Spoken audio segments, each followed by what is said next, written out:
Welcome to the Retirement DNA podcast. I'm Aaron Johnson, and we believe you deserve financial advice on your best interest. In our podcast, we discuss all aspects of retirement planning. And today we want to talk about how to win when the market is down. And I know that the market is tough right now. It's been a very volatile year.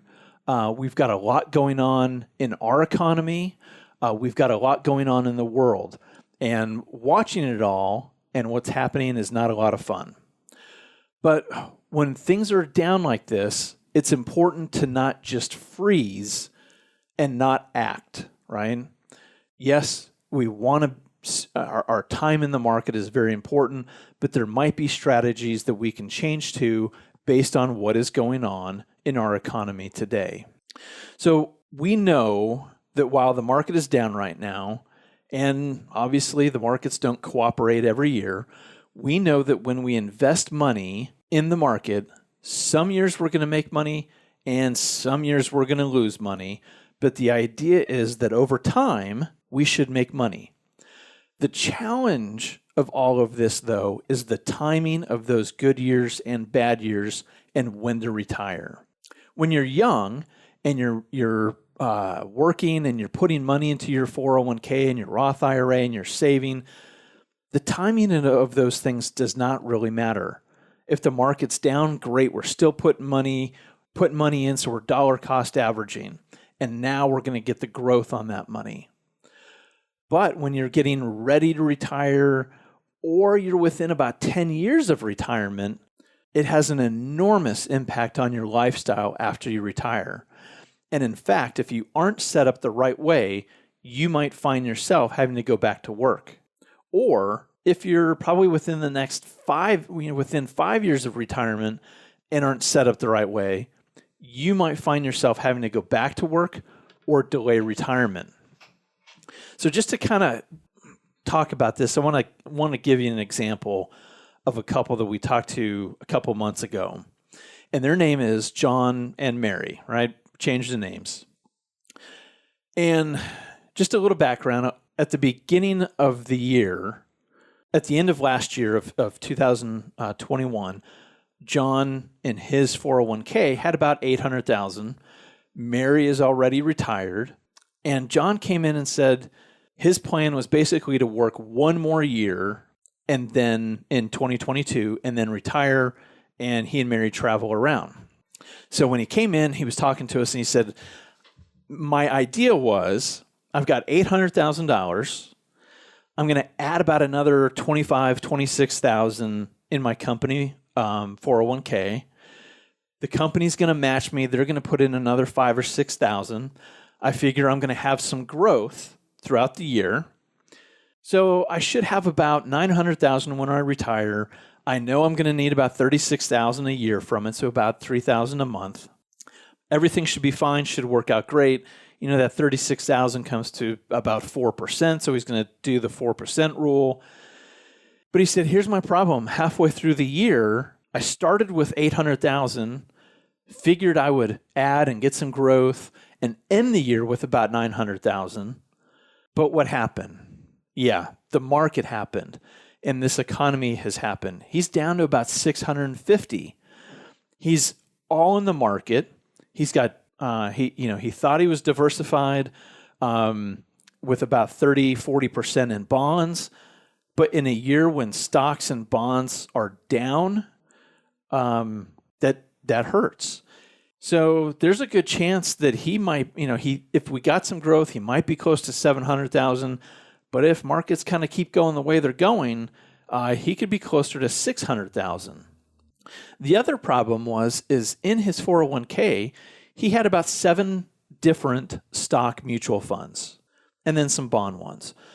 But those 7 different stock funds were basically all large growth companies. So even though he thought he was diversified because he owned different mutual funds, they were all basically buying the same thing. And that happens a lot with the clients that we see, is that they think they're diversified because they own different mutual funds, but what they don't realize is that they're all basically invested in the same thing. So he came in and he wanted to know, how much longer am I going to have to work? Can I still even retire? And, could he retire at the end of the year? And, he really thought it didn't look very good. And so we were kind of looking at his options, and he thought, you know what?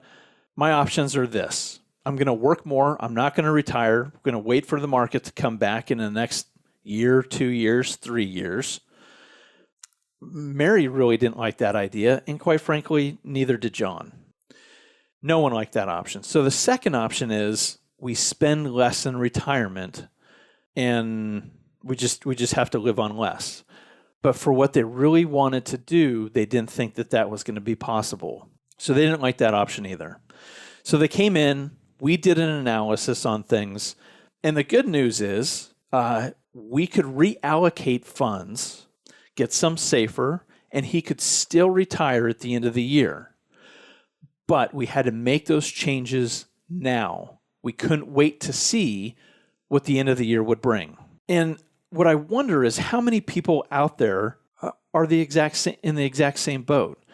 They want to wait for the market to come back before they make any changes. So instead of looking at making changes to their portfolio, he had just planned on working longer, right? But what if we make those changes now? Well, they were able to retire. So this is what we want to talk about today. How do you secure your retirement? Or if you're in the position, how do you rescue that retirement? And that's what we're going to talk about. And at the Dwayne Johnson Group and Bridger Financial Services, we think you deserve to have a comfortable retirement for working and saving for 30, 35, even 40 years. But here's the problem. And so many people that we see or that we talk to, they come in and they say, here's my plan, here's what I'm going to do with my investments. And if I get this average rate of return, then I should be able to take out my 3.5% or 4 or 4.5%, and this money should last me just fine. That's an investment plan. That is not a retirement plan. You think you've got a diversified investment allocation, but odds are, if things are set the way that they have been for the last 10, 15, 20 years, you are set for accumulation and growth, right? And that makes sense while you're working. You're adding money to your savings. And how you invest while you're adding money to your savings and growing it is very different from when you're retired and you're no longer adding money and suddenly you're taken from it, right? If you aren't adding, you're now distributing. Very different concepts. And the problem is that maybe you have an advisor that you've worked with for a long time. Maybe they're a good person, and they probably are. But they've been very helpful to you to get to this point. But the problem is most likely they specialize in growth and accumulation. And they're not specializing in taking income and distributing the money, right? They've gotten you up the mountain, but now it's time to make sure that you're staying up there and you're coming down safely. We don't want a hard crash landing. And when you save for retirement, you have one focus and one focus only: adding money and growing that account, making the pot bigger. But retirement has many different areas that we need to focus on now, right? Not only how do you maintain the pot that you have, how do you take money out of it, how do we get it to grow, because we want to keep pace with inflation, right? And we have to deal with healthcare. What are you going to do about healthcare? What decisions do we need to make around Social Security? When do we start taking Social Security? And then what about the big one, the big T, the taxes? Most people just think, well, I'm just going to, I'm going to be in a 20% tax bracket and I'll just have 20% withheld. Well, what if there were ways to save money on taxes in retirement? What if you didn't have to be taxed so heavily?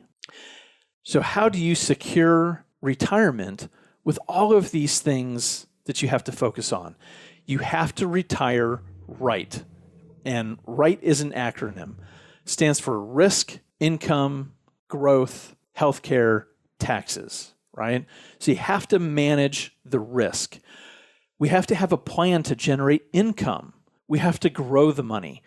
We have to have health care. We have to have, part B and part D. What about planning for taxes, right? So how do you protect yourself from all of these things? And I'll tell you, we get asked all the time what wealthy people do. And there are two things, and I've mentioned them before, that really wealthy people know. And people that have big money are very smart about money. And here are two things that you should do to try to copy them. One, they never, ever, ever let the tax tail wag the investment dog. And what I mean by that is, let's say they invest in ABC stock, okay, or a mutual fund, and the company goes gangbusters, and maybe you've grown it from 100,000 and now it's 500,000, right? And maybe that happened over a year or it happened over a couple years. But here's what they do is they say, great, I've had a huge gain. Let's take all the profit off the table and sell it, or let's sell the whole thing and let's move on. At no point do they think to themselves, well, I've made that money. I really feel like I should take it off the table, but I really don't want to pay that capital gains, right? At no point do they sit there and think, well, hang on to this because otherwise I'm going to have to pay a capital gain. They say, sell the stock, I made money, let's move on. I'll pay the capital gains taxes. And if I don't sell and wait, I might lose more, and then I'm still going to have to pay taxes on the gain. The only way that you're not going to pay taxes on that gain is if you lose money, and no one wants to do that. Pay the tax, take the gain, move on to the next thing. Yet the average person is so frozen in fear of paying those capital gains taxes. They would almost rather not have a gain than to pay the tax. And that's not good. And we have seen this several times over the last few years, where someone comes in and they might have $1.5 million or $2 million in a brokerage non-IRA account, and they need the money. They want to use that money to travel, but they won't sell anything because they've got large capital gains.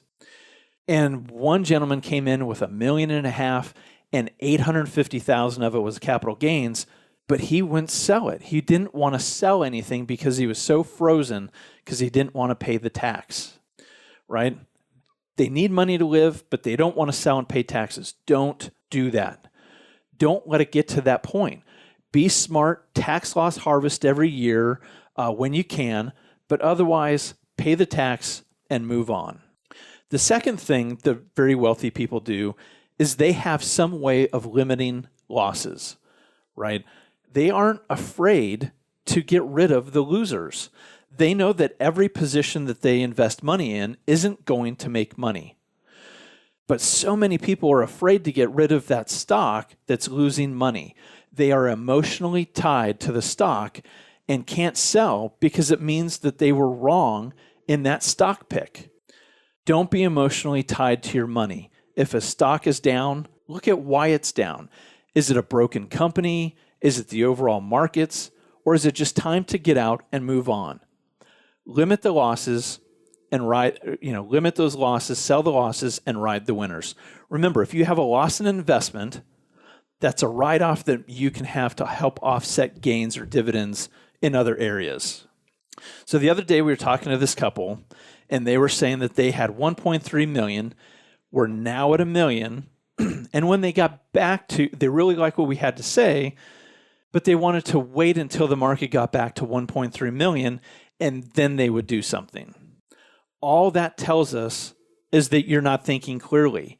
That's not a good decision, because a good decision is you're down to $1 million and it's still headed in a direction you don't like, but you're going to just sit there and take it. You need to make changes that are going to help you recover quicker or limit those losses.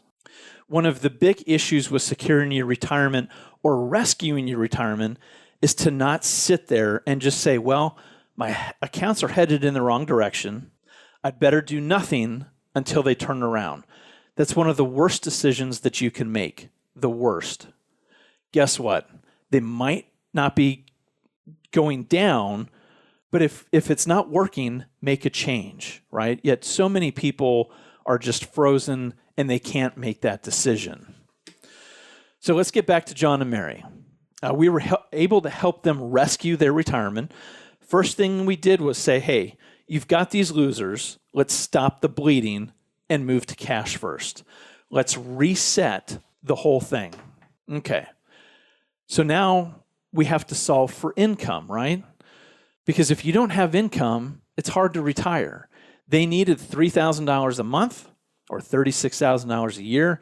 So we said, okay, we're going to take a chunk of your $650,000 and we're going to put it into something safe, but can still grow. And that's what we're going to use to create your $36,000 a year. And that's what they wanted. So now that we're able to do that, that's going to generate, we're going to put enough in there for them to generate income for the next 12 to 15 years. Then let's take the rest. And now this can be more growth and accumulation oriented.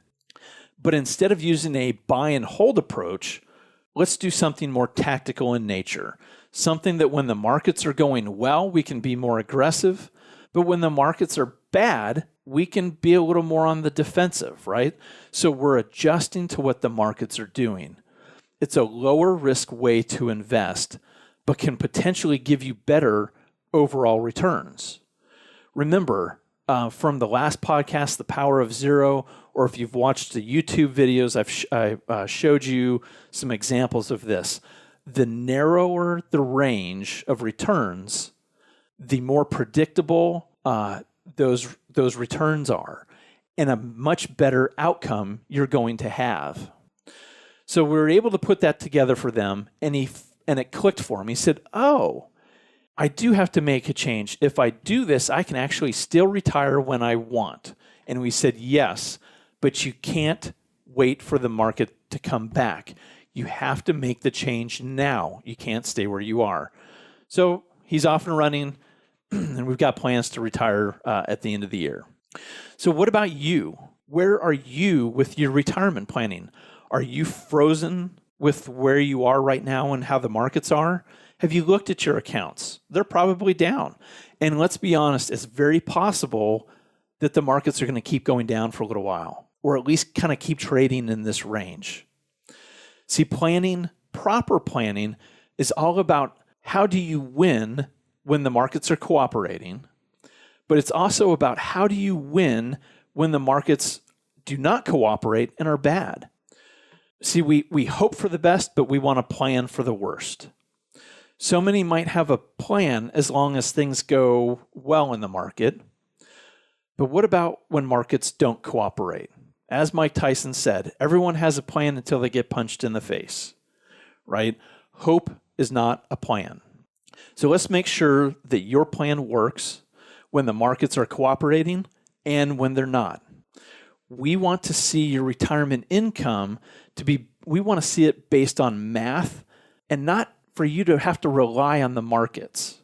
If we rely on markets when the market goes down, you have to take a pay cut in order to succeed.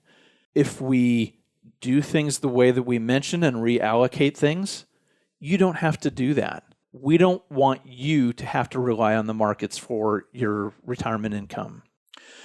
So our main goal at the Dwayne Johnson Group and Bridger Financial Services is to make sure our clients know that they can make it to and through retirement and can spend with confidence during those years. We want to make sure that they have financial security in any economy. So thank you for listening to the Retirement DNA podcast today.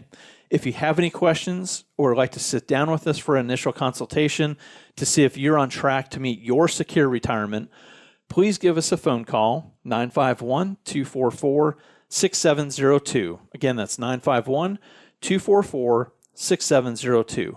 If you like what you've heard today, please subscribe to the podcast. Go check out our YouTube channel. Just search for Dwayne Johnson Group. Please tell your friends and family if you think that they would benefit from the information that you've heard. Go watch some educational videos and market updates, as I said, on YouTube. You can also check us out at DwayneJohnsonGroup.com and bridgerfinancialservices.com. Thank you and have a great day. Investment advisory services offered through Bridger Financial Services, LLC, a registered investment advisor in the state of California. Insurance products and services are offered through Dwayne Johnson Group, LLC, affiliated company.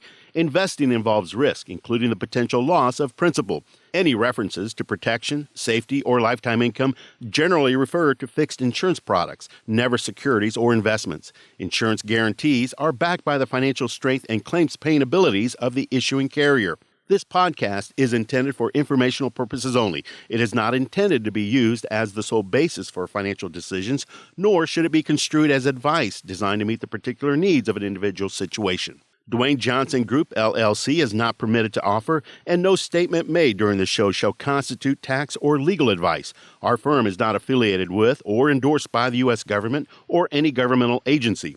The information and opinions contained herein provided by third parties have been obtained from sources believed to be reliable, but accuracy and completeness cannot be guaranteed by Dwayne Johnson Group, LLC.